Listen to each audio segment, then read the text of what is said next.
Amin, Allahumma amin.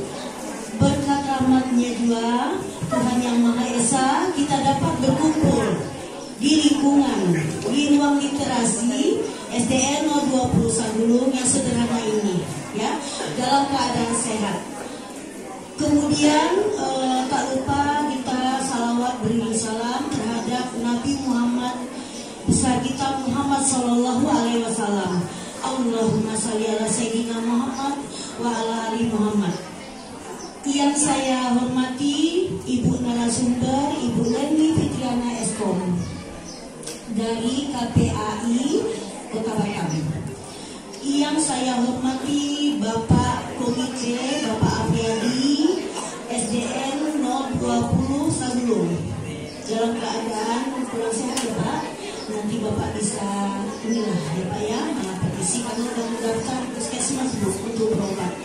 Nah, yang saya hormati Bapak Ibu wali kelas yang datang pada hari ini, kemudian Bapak Ibu guru SDN 020 Sagulung, dan anak-anak Ibu yang Ibu sayangi dan Ibu banggakan. Hapuskan dulu untuk anak-anak ya Bu.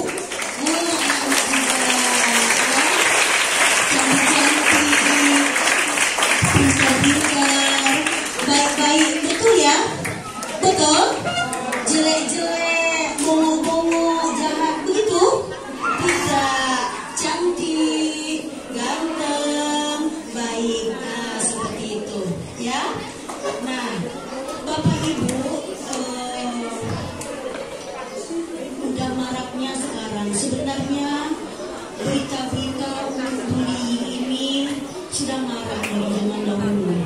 Ada yang bunuh diri, kadang yang bunuh diri itu Bapak Ibu sering di kelas gurunya mengejek dia hitam, disebut hitam, jadi merasa. Nah seperti itu. Tapi karena maraknya medsos sekarang, kadang orang tua kurang teliti, ya, kurang disiplin terhadap anak, membiarkan anak semaunya atau bebas. Inilah yang lagi marak. Jadi terjadi bully, terjadi kekerasan, bisa terjadi di SD sekarang gemarak ya Bu ya. Bahkan hanya main-main sedikit aja dicari mungkin tidak ada namanya kekerasan yang terjadi. Mungkin di sini ada Ibu Leniana Bu ya. Leni Fitriana ya dari KPAI ya, Komisi Perlindungan Anak Indonesia dari Kota Batam ya. Mungkin untuk selanjutnya dari Ibu Leni yang bisa menjelaskan, dan ini sangat membantu kita untuk mencegah hal-hal yang negatif yang bakal terjadi. Banyak hal anak baik harus bagus akhlaknya. Jakarta ke Jayapura, kita semangat dan selalu bergembira. Nggak lihat yang di sana. Madura sampai Papua, sekolah bebas kekerasan selamanya. Bu, tepuk tangan, ini bikinan saya. Kemudian saya tinggalnya di Nongsa.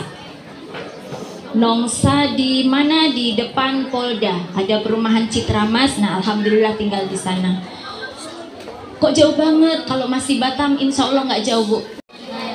Indonesia Emas. Tahun berapakah itu?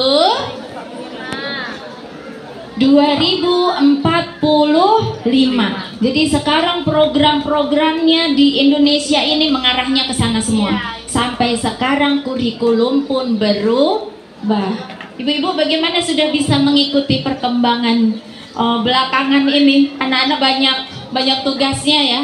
Banyak tugasnya, mari kita dukung bersama. Ini semuanya memang program khusus untuk menyambut tahun 2045, termasuk pencegahan hari ini.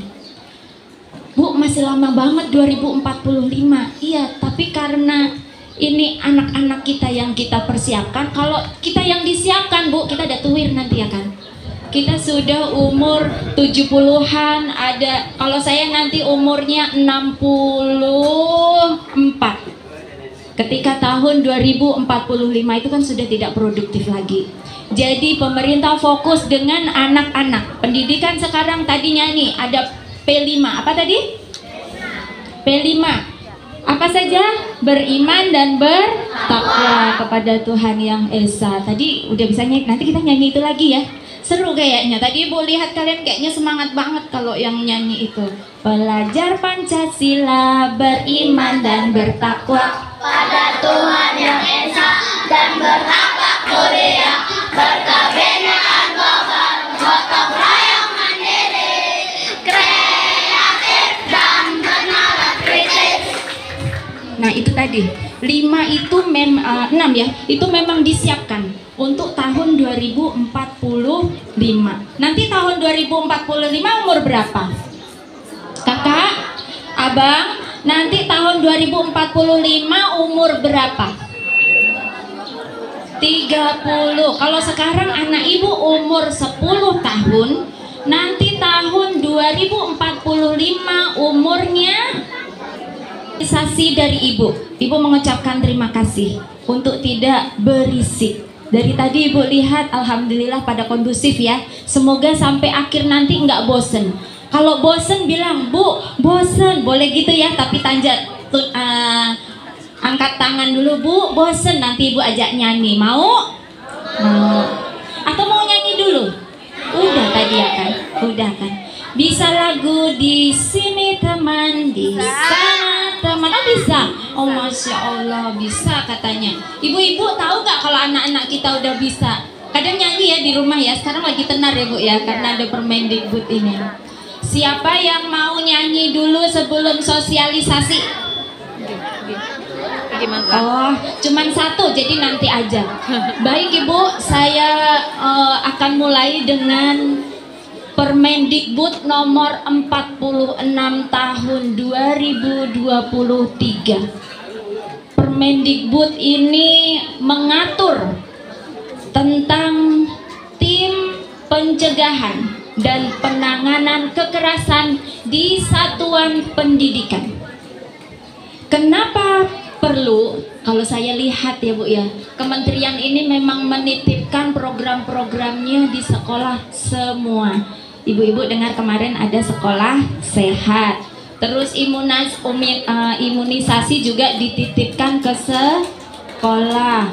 Ada lagi sekolah adiwiyata, itu dari Kementerian Lingkungan Hidup Ibu.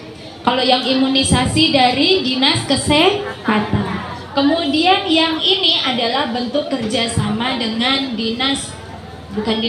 Kementerian Pemberdayaan Perempuan dan Perlindungan Anak, Kemen PPA, untuk mencegah kekerasan terhadap anak. Siapa yang masih anak-anak di sini? Oh, masih anak-anak. Jadi menurut undang-undang, ada undang-undang perlindungan anak. Ini ada yang dilindungi oleh undang-undang perlindungan anak. Anak itu, Ibu izin Bu mau nanya dulu. Kalau di sekolah SD untuk pendidikan seksual itu kira-kira di kelas berapa adanya? Oh, kelas 4 sudah mulai.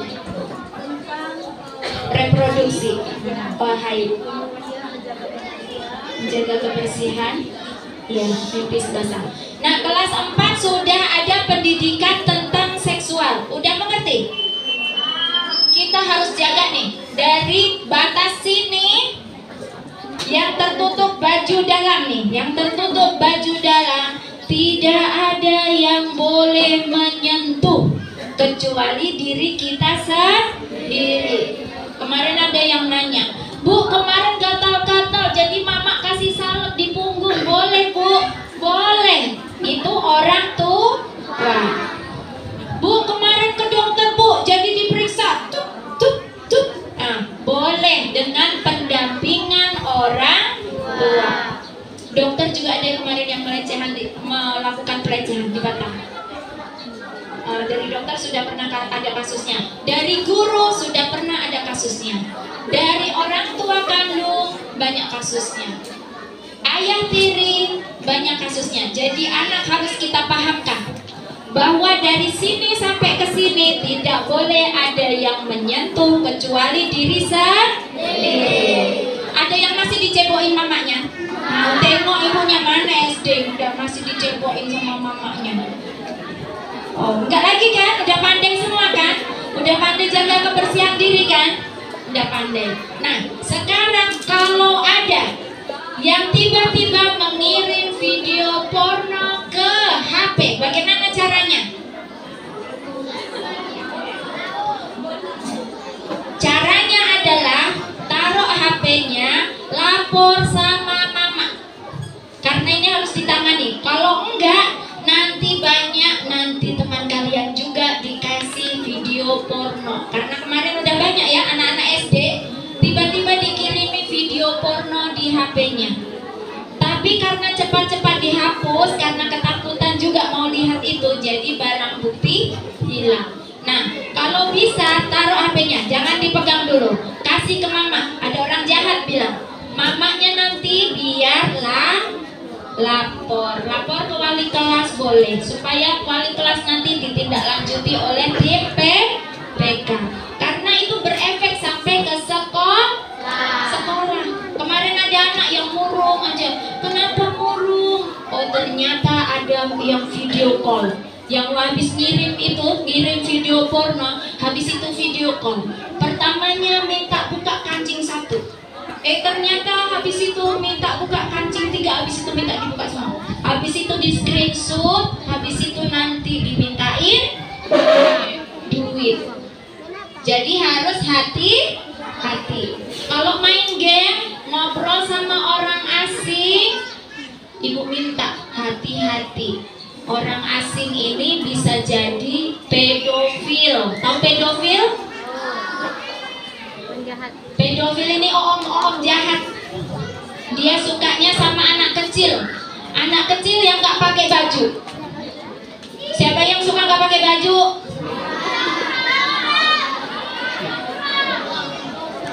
Ibu tanya lagi, di sini siapa yang udah punya pacar? Putusin, ibu tak mau ada yang SD punya pacar. Ya, yang punya pacar SD ibu tak mau. Tak boleh anak SD pacaran. Lomba diam. Bu, anak-anak kita itu sekarang sudah ada yang WA-nya panggilannya mama papa, umi abi katanya gitu, ayah bunda. Itu SD bu, SD beneran. WA-nya kayak begitu dijail. Geli kan? Geli gak? Gak ada yang boleh seperti itu besok ya. Tidak ada agama yang memperbolehkan pacaran, gak ada. Jadi kalau masih SD jangan pacaran. Banyak di rumah-rumah sudah kehilangan fungsi kasih sayang. Katanya karena faktor yang ketujuh, yaitu faktor ekonomi. Mamanya pergi kerja, nggak pulang-pulang sampai 3 bulan. Ayahnya juga pergi kerja, jadi nggak ada di rumah. Ibu-ibu kalau ada yang seperti itu, ibu bisa laporkan ke saya ya. Karena ditakutkan anaknya nanti lemah pengasuhan. Karena tetangga kita ada yang model-model pengasuhannya cuman dikasih duit. Kemudian nggak ada lagi yang dititipin, cuman dikasih HP untuk komunikasi. Kemudian HP-nya disalahgunakan hingga akhirnya akibatnya pergaulan bebas. Pergaulan bebas ini nggak langsung tiba-tiba jadi pergaulan bebas, tapi karena lemahnya pengasuhan. Ibu nggak bisa anak nakal bilang kayak gitu, nggak bisa. Nggak bisa ibu bilang, oh ini anak nakal, oh ini anak tak betul, tak bisa. Ibu memang harus melihat orang tuanya. Dan kita sebagai orang tua juga harus introspeksi diri terus. Menjadi teladan. Menjadi teladan ini susahnya adalah mendidik diri sendiri. Mau nyuruh anak sholat, tapi kalau tak sholat juga susah. Mau nyuruh anak rapi, tapi kalau tak rapi juga nggak bisa. Mau nyuruh anak ngaji, oh ternyata mamanya jarang baca. Al-Quran. Padahal kalau sore nggak ngaji marah-marah ya Bu ya kita ya Bu ya. Ibu kalau nggak pergi ngaji nggak boleh malas gitu ya kan. Nyuruh anaknya sekolah, sekolahnya nggak boleh bolos, tapi emaknya malas belajar. Tapi kita insya Allah belajar terus ya Bu ya, menjadi orang tua. Memang senantiasa harus rajin introspeksi diri demi kepentingan terbaik bagi anak. Ibu ini ada, nanti Ibu boleh minta ke Bapak siapa Bu tadi Pak? Iya, Bapak Santo untuk Ibu baca-baca lagi. Ini untuk mengidentifikasi generasi Z itu siapa, generasi Alpha itu siapa. Generasi Alpha ini sebagian adalah anak-anak kita yang katanya dibilang generasi strawberry. Kita harus senantiasa belajar untuk menyesuaikan dengan zaman. Karena anak-anak kita sekarang pegang HP terus. Ibu-ibu di sini ada yang di rumah pasang wifi? Saya Bu, saya nggak berani pasang wifi di rumah. Karena saya lihat itulah sebabnya anak saya jadi main HP terus. Kalau nggak ada wifi ternyata HP-nya nggak laku. Ya kan Bu? HP-nya nggak mau dia. Kalau nggak ada kuotanya HP-nya nggak laku. Jadi biangnya itu memang kalau ada wifi. Anak-anak Bu, tapi sekarang ini nggak bisa Bu, harus pakai HP karena anak-anak belajarnya pakai HP. Wifi-nya harus nempel ke orang tua. Di HP-nya orang tua masih bisa. Bu, kuotanya mahal. Itulah Bu, berarti kita nggak bisa ngasih dia lama-lama. Berarti sebentar saja sesuai dengan kebutuhan. Kalau Ibu pasang wifi, Ibu merasa murah ya. Nanti anak mau main Mobile Legends 5 jam, Ibu merasa baik-baik saja. Padahal itu Ibu sudah rugi. Rugi banget dengan anak main HP 5 jam. 1 mata, 2 postur tubuh, 3 bahasa di dalam HP yang dipegang anak kita itu mengerikan. Siapa yang di sini sudah pernah dengar kata cok sama anjir? Temennya ada yang bahasanya seperti itu nggak? Itu bukan bahasa orang Batam, bukan. Orang Batam bahasanya nggak ada cok, anjir sama anjay, itu nggak ada. Itu bahasa yang haram ada di Batam, saya Ibu bilang. Tak boleh anak Batam membahasakan cok, anjir sama anjay, satu lagi cuaks. Tidak boleh. Itu kalau anak-anak kita sudah ada yang lengket di mulutnya seperti itu, berarti kita orang tua harus introspeksi diri. Karena itu adalah kesalahan orang tua memberikan HP kepada anak. Apalagi difasilitasi lagi dengan wifi. Dia main Mobile Legends Bu. Mobile Legends itu ada trik-triknya supaya dia nanti dapat skin yang bagus. Kemudian trik-trik bagaimana cara main. Dan itu pakai tutorialnya, lihat di mana abang-abang? Tutorialnya lihat di YouTube. Jadi dia main HP, main game, itu nanti dia ada yang susah, dia cari tutorial di YouTube. Influencernya ngomongnya jorok-jorok. Influencer game itu ngomongnya pada tak betul. Jadi Ibu, kalau misalnya susah banget untuk menyetopnya, cabut wifi-nya. Itu adalah solusi. Untuk saya pribadi ya, saya sudah melakukan kemarin karena wifi-nya di rumah itu memang hidup terus. 2 bulan akhirnya, aduh nggak sanggup saya buat jadi orang tua. Daripada kita mengomel terus berhadapan dengan seperti itu, tak baik juga anak kita itu omelin terus, nggak baik. Menasehati anak pun kita harus tahu momen-momennya. Jangan lagi makan di Engkau Maha mengetahui terhadap kelemahan-kelemahan kami, terhadap kekurangan-kekurangan kami. Maka dari itu kami mohon menyembah. Kepadamu lah kami menyembah, kepadamu kami minta pertolongan. Serta hanya kepadamu kami melakukan pengabdian. Ya Allah, kabulkanlah doa kami dan permohonan kami. Rabbana zalamna anfusana wa illam taghfir lana wa tarhamna lanakunanna minal khasirin. La ilaha illa anta subhanaka inna kuntu minaz zalimin. Rabbana atina fid dunya hasanah wa fil akhirati hasanah wa qina azabannar. Wa sallallahu ala alihi wa sahbihi rasulillah ajmain. Walhamdulillahi rabbil alamin. Taqabbal